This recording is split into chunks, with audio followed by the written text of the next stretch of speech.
Hello everyone, it's July 16, 2024. It's about 8:15 CDT, and I want to show you something here.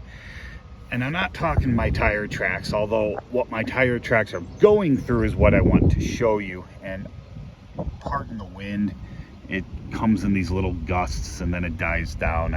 Nothing I can do about it, but I'm talking close to the phone, so you should be able to hear me. Anyway, you look at this, you're just like, oh, Steve, that's dirt in the road, who cares? And well, I guess it is, but it's not what I want to show you. First of all, I want to show you this. This is a man-made structure here, okay? We just call it a berm. That's not what it actually is, but we'll just call it that. And the slope's about 2 to 1. I mean, 2 that way for every unit up, which is about a 25 or to 30 degree angle, I believe, somewhere in there. Yeah, that's right. I don't know the exact number, but it's got to be in there somewhere. But what you're looking at here, we had really bad storms last night and the night before. And you can see that the topsoil, mostly on the bottom, has just been pulled out into these alluvial fan type structures, and that's essentially what they are. But you can tell by my tire tracks, they're not dipping very much. We're talking, you know, my tire tracks made maybe a centimeter, 2 centimeter mark in them, which means that road is about, I want to say probably there 3, almost 4 meters, so 10 to 12 feet in width. Okay, and look how far it goes, almost all the way across those fans there. Okay, so that means we only have on top of that fan 2 degrees dip at the most. All right, it's less than that in most places. So you can get low level alluvium fans without them being a high initial dip. And that's probably what happened in the Copper Harbor conglomerate, is you get fans that dip shallowly because of flood events and stuff like that will move cobbles and boulders. Now this is just sand and topsoil. The topsoil here is very sandy, so that does help for my point. And I got another one I'll get to, but I just want to first tell you about the alluvial fans here. And at some point, alluvial fans become fluvial deposits. What's the difference? Alluvial fans are shed directly from a high area, in this case here, but in the time of the Copper Harbor conglomerate, it would have been a normal fault that was angled even higher than this in places and stuff like that, and you would have had streams developed in it on the base, and this would have been basalt and, you know, other volcanic surface units. But you can see that the alluvial fans do stop at some point. Now, if we had deposits beyond that, that would be fluvial. And basically, the rule of thumb is kind of on this is, now you look at such deposits in Death Valley and the angle is very steep on these alluvial fans. Now that's actually the exception. That's not the norm. They tend to be more like this even at larger scales. It becomes fluvial basically when you can, how do I put this? When it's pretty much level, less than a degree of dip, we would say. All right. Like I said, this is probably less than 2 to begin with, maybe 3 right at the where it hits the structure here, but no more than that. And where it becomes difficult to get one single direction, and that gets me into my second point. Well, the good thing about alluvial fans is you can kind of see it here. You can see these kind of little streams developed in it here and here. Well, those would be braided streams in a fluvial deposit, which means they would wax, wane, cross each other and all that fun stuff.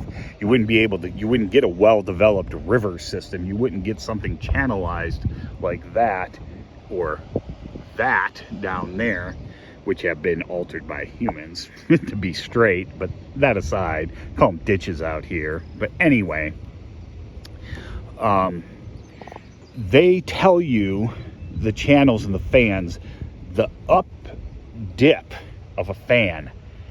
So opposite direction it was deposited going, the sediments were deposited going that way, which is west. So east, that's my source area. I can tell my source of that alluvial fan, even if I was at the tip, if I saw these streams developed in it or saw the cross beds in it, would point me back behind me. So I could get a source area, and this here, it's real easy to trace. I mean, it's obviously this, but in fluvial deposits, it can be dozens, if not hundreds of kilometers away in places. So it's not always right next to it, but in alluvial fans, it is. Right? So, you know, it shouldn't take you long. If I pulled the tridal, well, you know, if I pulled the tridal zircons, I mean, there's no point. They're not here. But if I pulled the tridal zircons from that alluvial fan and from this structure, there would be similar ages. All right. And the gravel wouldn't be. The gravel obviously isn't sourced from here. But, you know, this is the kind of things you tie together when taking samples. Oh, look at that. It's a heron or a pelican. I can't tell. Anyway, sorry, I got distracted by Barb. So those are the type of things you tie in the field. And if I was looking in alluvial fan deposits, ancient or whatever, it doesn't matter. I mean, in a natural setting, this is not natural. I would pull if I wanted to know the source area of those fans. Remember, in sedimentary rocks that are tridal zircons, you cannot get a direct age of the rock. But if I took detrital zircons from that, and detrital zircons from this, and detrital zircons from the road, the fan would match this. And even if I couldn't find the source area, no direct connection because it's been eroded, covered up, whatever, I would know that the source from that came from here. Okay? Not from the gravel, because the gravel would have something totally different.